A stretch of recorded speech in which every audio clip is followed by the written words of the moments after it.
कल हम लोग पढ़े थे 10 क्लास का सप्तम पाठ नीति श्लोक, जिसमें 5 श्लोक तक आपको पढ़ाए थे। थोड़ा सा हल्का हल्का फिर से देख लेंगे। यस कृत्यम ना विधंति सीतम, यस के लेखक पहले देख लें। नीति श्लोक के रचयिता कौन है? महर्षि विदुर हैं। और यह महर्षि विदुर का स्पेशली विदुर नीति है। कल वाला बताए थे सब। कल महाभारत का जब युद्ध हो रहा था ना, तब धृतराष्ट्र अपने आत्मा के शांति के लिए विदुर से कुछ प्रश्न पूछते हैं, जिसका विदुर जो है समुचित उत्तर देते हैं, और वही प्रश्न उत्तर जो है विदुर नीति कहलाता है। क्या कहलाता है? विदुर।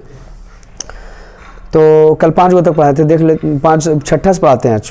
थोड़ा सा रिवीजन भी देख लेते हैं, ठीक है। यस कृत्यम ना विधंति सीतम उष्णम भयमरति समृद्धि समृद्धवा सावय पंडिता, जिसके कार्य को ठंडा, गर्मी, भय, आनंद, संपन्नता और विपन्नता बाधा नहीं डालते हैं, उससे पंडित कहा जाता है। क्या कहा जाता है दोस्त? उससे पंडित कहा जाता है। दूसरा है तत्वज्ञ सर्वभूता नाम योग्य सर्वकर्णा नाम उपायोग्य मनसा नाम नरः पंडिता उचते हैं, जो सभी जीवों के कर्मों के रहस्य के बारे में जानता है। जो सभी जीवों के कर्मों के रहस्य के बारे में जानता है, वैसे मनुष्य को पंडित कहा जाता है। वैसे मनुष्य को पंडित कहा जाता है। जो सभी जीवों के कर्मों के रहस्य के बारे में जानता है, वैसे मनुष्य को पंडित कहा जाता है। तीसरा श्लोक देखेंगे। अनाहुति परवीसति या पृष्ठो बहुवास्ते अविश्वासते विश्वासती मूढ़ चेतन राधमा, जो बिना बुलाए आ जाता है, बिना पूछे बहुत बोलता है, जो विश्वास करने लायक नहीं रहता उस पर भी विश्वास करता है, उसे मूर्ख पुरुष कहा जाता है। चौथा देख लें, हम कल देखे थे इसलिए जल्दी जल्दी बोल रहे हैं। देखेंगे चौथा। एको धर्म परम श्रेय क्षमा एका शांति उत्तम, दूसरों का कल्याण करना क्या है? एको धर्म परम श्रेय, दूसरों का कल्याण करना ही धर्म है। क्षमा एका शांति उत्तम, अगर आप शांति चाहते हैं तो लोगों को माफ कीजिए। शांति को उत्तम क्षमा है। विद्या का प्रमा तृप्ति, अगर आपके पास अगर विद्या रहती है तो आपको संतोष देगी। विद्या धन उद्यम बिना कहो जो पावे कौन, बिन डुलाए ना मिले जे पंखों का पौन। विद्या के बारे में कहा गया कि विद्या यह एक ऐसा धन है ना, विद्या धन उद्यम बिना आप कितनों ही मंथली दीजिए ना, 500 1000 दे लीजिए, जब तक आप स्वयं मेहनत नहीं करते हैं, खुद परिश्रम नहीं करते हैं, जब तक विद्या के प्रति ज्ञान के प्रति आपका शौक नहीं आता है, तब तो आपके पास विद्या नहीं रहेगी। विद्या अभ्यास की चीज़ है। तो विद्या पर अब जो वो आ जाएगी ना आपके पास, तो विद्या जो है जब आ जाएगी तो क्या होगा? विद्या दाती विनियम विनयाद दाती पात्रत्वम धनम अपनोति धनाद धर्म तथा सुखम। विद्या विनय को देगी, विद्या दाती विनियम, विद्या विनय को देगी, विद्या दाती विनियम विनयाद दाती पात्रत्वम।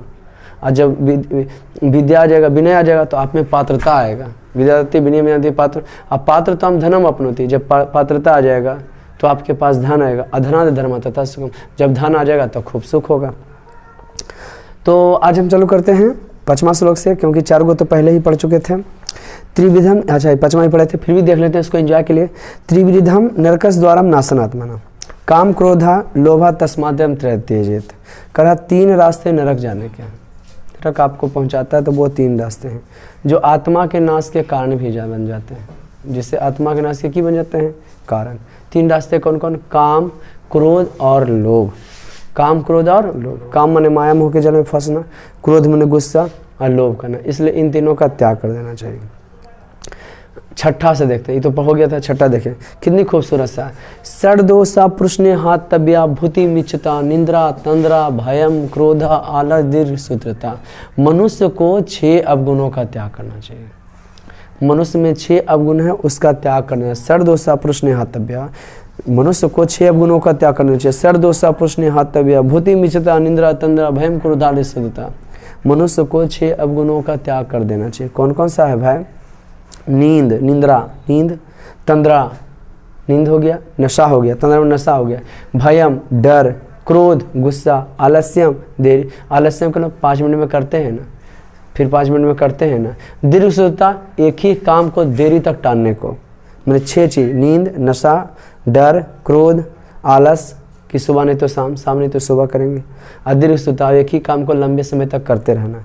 ये मनुष्य को 6 अवगुणों को छोड़ देना चाहिए। जो व्यक्ति अपने जीवन में उन्नति चाहते हैं ना, उनको 6 अवगुणों का त्याग करना चाहिए।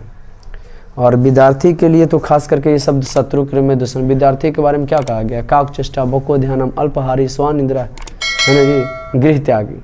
विद्यार्थी को बड़ा त्याग करना पड़ता, तब उसके पास ज्ञान आता है, कंसंट्रेट रहना पड़ता। कि कहा गया अल्पहारी, विद्यार्थियों को कम खाना चाहिए, कम इतना भी नहीं खाना चाहिए कि शरीर सही नहीं रहे, है ना। तो अल्पहारी, कम खाना चाहिए। अल्पहारी गृह त्यागी, घर का त्याग करना चाहिए। अल्पहारी गृह त्यागी, घर से दूर, घर का टेंशन नहीं लेना चाहिए, उसको मस्त रहना चाहिए अपने पढ़ाई में। गृह त्यागी, अल्पहारी, स्वानिंद्रा, कुत्ते की तरह सोना। कुत्ते की तरह सोना नहीं, बाहर सो जाना है, कुत्ते की तरह सोना। अल्पहारी, गृह त्यागी, स्वानिंद्रा, बको ध्यानम, बगला की तरह ध्यान लगाना, एकटक एकाग्रचिता विद्यार्थी में होना चाहिए।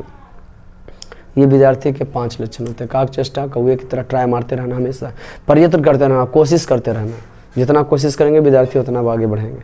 तो अल्पाहार, काकचेष्टा, बको ध्यान, बगला के ध्यान से कम खाना चाहिए। काकचेष्टा, कौए की तरह कोशिश करते हैं, बगला की तरह ध्यान लगाना चाहिए, टक लगा के एकदम पढ़ते रहना चाहिए। कुछ अच्छा चीज़ रहा तो उसको सोच लिए, पढ़ लिए।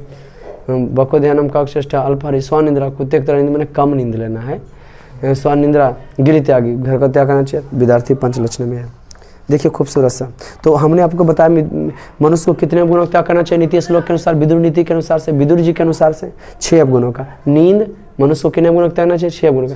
नींद, नशा, डर, भय, नींद, नशा, भय, क्रोध, आलस और देरी से कार्य करना। आलस और देरी से कार्य करना। 7वां देखते हैं। सत्येन रक्षते धर्मो विद्या योगेन रक्षते। सत्येन रक्षते धर्मो, सत्य से धर्म की रक्षा होती है। सत्येन रक्षते धर्मो, सत्य से धर्म की रक्षा होती है।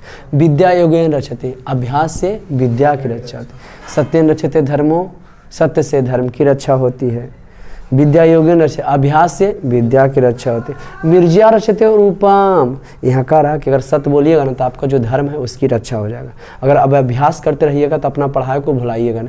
एक बार और आप लोग को बता रहे थे कि ज्ञान भार क्रिया बिना, हम ज्ञान वहीं तक सीखें जिसका हम लाइफ में यूज कर सकें। वैसे ज्ञान से क्या फ़ायदा जिसमें हम किसी को दे ही नहीं सके, जिससे हम किसी को कुछ सिखा ही नहीं सके। तो ऐसे ज्ञान को नहीं चीज़ सीखेंगे, हम एक ही चीज़ सीखेंगे और उसमें तहलका मचा के रख देंगे।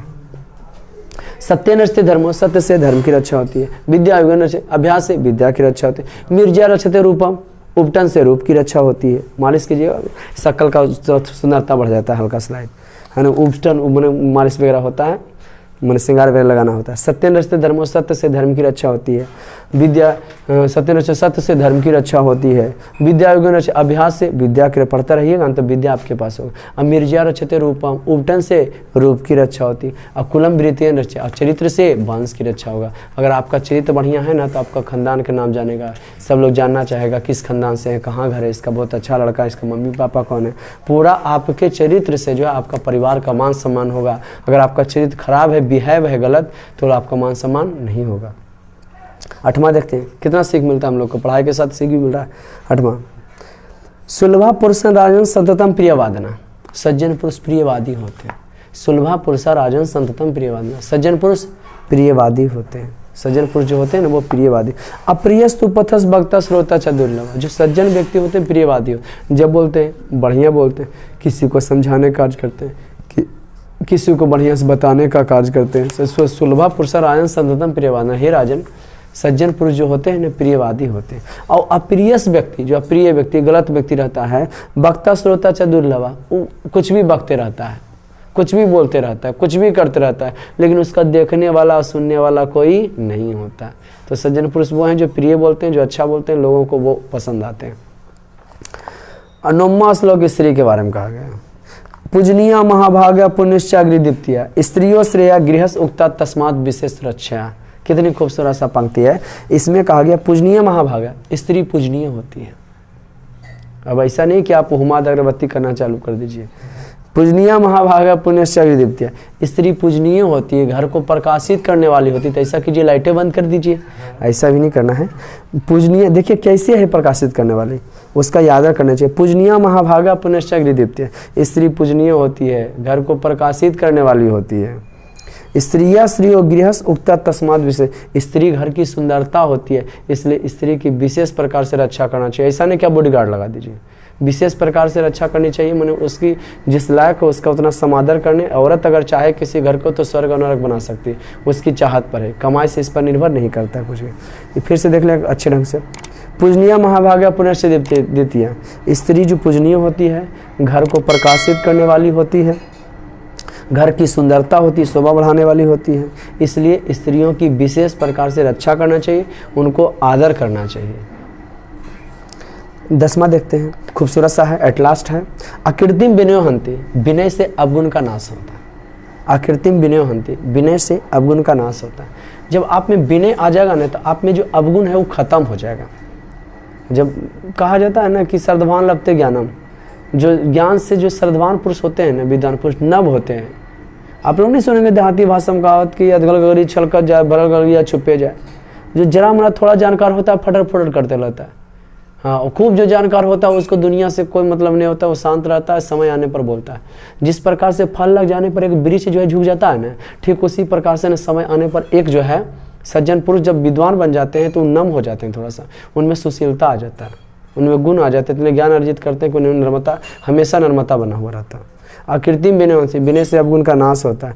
हंति अनर्थ पराक्रमा, अब पौरुष से अनर्थ का नाश होता है। आप में सजनता जब रहेगा तो कोई गलत काम नहीं कीजिएगा। पौरुष से अनर्थ का नाश होता है। पौरुष से अनर्थ का नाश हो जाएगा, आपसे कोई गलत काम नहीं होगा। विनय से अवगुण का नाश होता है। विनय से किसका होता है? अब हाँ, विनय से जो है अवगुण का नाश होता है, विनय से अवगुण का, है ना। और क्षमा से क्रोध का, किसी को माफ़ कीजिएगा ना, क्षमा से क्रोध का किसी को माफ़ कीजिएगा तो जानते हैं क्रोध आपको नहीं आएगा। क्षमा से क्रोध का। और आचरण से कुरूपता का, आप कितनों कारपोरेट रहिए, कितनों विश्वत रेखा वाला रहिए, लेकिन अगर आपका आचरण सही रहा है ना तो उससे कुरूपता का नाश होगा। शकल का कोई वैल्यू नहीं होता है, शकल तो उसकी यूं ही प्यारी लगने लगती है जिसका काम सही रहता है ना। कितना खूबसूरत है। क्रोधम आचारो हंति अचलम, आचरण से कुरूपता का नाश होता है। अगर आपका आचरण सही रहा, थोड़ा सा लगा कि आदमी कुरूप है, ये अच्छा नहीं करेगा, लेकिन जब काम करने लीजिएगा तो लोग आपको फिर पसंद करने लगेंगे। आचरण से कुरूपता का नाश होता है। बहुत सारे कुरूप व्यक्ति होते हैं, उनके मन में यही बैठा हुआ रहता है कि हमको लोग कैसे देखेंगे, लेकिन उनमें क्वांटिटी आना चाहिए, हम तो ऐसे वैसे। दुनिया जो है शकल सूरत का प्यारा नहीं होता, दुनिया काम का प्यारा होता है। आपका में ज्ञान क्या, आप देना क्या चाहते हैं, बस लोग आपको देखना पसंद करेंगे। शकल सूरत का वैल्यू नहीं होता है, गुण का वैल्यू होता है। फिर से इसका देख लें, विनय से अवगुण का नाश होता है। हंति अनर्था प्रकर्मा, पराक्रम से सजनता से पराक्रम का नाश होता है। हंति नित्यम क्षमा, क्षमा से क्रोध का नाश होता है। क्षमा कर दीजिएगा तो गुस्सा नहीं आएगा। आचरण हंति अरचनम, आचरण से कुरूपता का नाश होगा। अगर आपका आचरण सही है ना तो कुरूपता आप कैसू रहिए, उसका कोई वैल्यू, उसका कोई वजूद नहीं है, उसका कोई वजूद नहीं। सिर्फ आप में गुण आ जाए, लोग आपको ही मानेंगे। आदमी तो सब कॉमन है, सब आदमी में सेम ही जो है प्रॉब्लम आता है, लेकिन कोई स्टूडेंट है, कोई सर है ना जी, कोई ये हो जाते हैं, कोई दुकानदार हैं, कोई ग्राहक हो जाते हैं, कोई नौकर हो जाते हैं, कोई मालिक हो जाता है। ऐसे कैसे होते हैं? तो गुण का ही अंतर है, बस आचरण का ही अंतर है। जैसा आप मेहनत कीजिए, जैसा आप अभ्यास कीजिए, जितना ज़बरदस्त आपका मेहनत होगा उतना आपका सफलता तहलका मचाएगा ही। वो आप पर डिपेंड करता है कि आप मेहनत कैसा करते हैं, वो है ना। जब तक आप लाइफ में शौक नहीं उत्पन्न करोगे ना, तब तक कुछ होने वाला नहीं। किसी से आप उन्नति चाहते हो तो सबसे पहले शौक लो, अब फिर देखो कैसा धूम मचाते हो आप। तो देख ले फिर से एक बार, कितनी खूबसूरत सा पंक्ति, कितना हमें सीख देती है। विनय से अवगुण का नाश होता है, पराक्रम से अनर्थ का नाश होता है, क्षमा से क्रोध का नाश होता है, आचरण से क्रूरता का नाश होता है। देखते हैं अगला वीडियो में फिर संस्कृत का सुंदर सा पाठ, या तो श्लोक लाएंगे या तो फिर गद्य पढ़ाएंगे। बड़ा खूबसूरत सा चैप्टर था, इससे प्रत्येक साल जो है मैट्रिक बोर्ड में पूछा करता है 2 या 3 नंबर का। चलिए, हैप्पी गुड डे।